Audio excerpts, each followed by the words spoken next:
Fourth grade, the blanket stitch is going to sew these two fabrics together along the edge. You're going to leave the top open so that we can stuff it like a pillowcase. You're going to stitch everywhere except the top part of its head. So you're going to open up the two layers to start where you're going to hide your knot. And pull, but don't pull too hard because you want your knot to be sandwiched in between. See how it's inside the fabric. Then you're going to go stitch around, sewing both pieces together, kind of coming back in where you came through in the first place, matching it up, so that this time the stitch goes around the outside fabrics. Before you go any further, when you stitch it through the outside fabrics, you leave a loop, and then you travel through that loop, like so. Then when you go to the next stitch, you want it to be about a centimeter away, or a centimeter away from itself, which is about right here. You don't want your stitches to be too large. If they're far apart, your stuffing will come out. Then you're going to sew until it's a small loop, like so. And then before you pull it tight, you're going to travel through the loop one time and then tighten. That's going to close the gap on the outside, so you can kind of see. So I'm going to keep going through both pieces of fabric. Before I get all the way through though, oops, looks like I got a little knot. Sometimes if something like this happens, you can come see me, but it's really easy just to kind of tug at it the other way and get it out. It's just a knot that kind of tangled on itself. So you're going to go through the loop and then pull tight.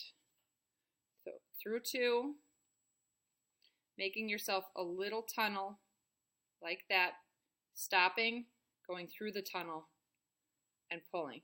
Notice my stitches are very close together and they're nice and even. So you can just keep going along that edge.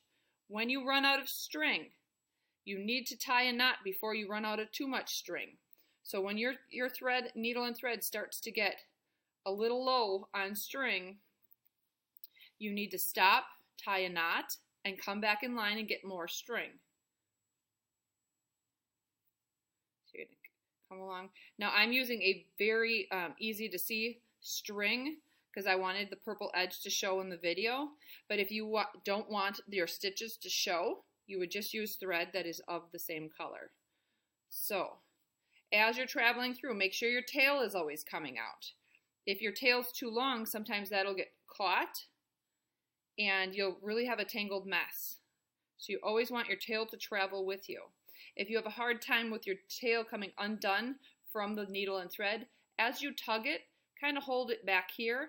As you pull, your thread won't disappear or fall out of your the eye of your needle.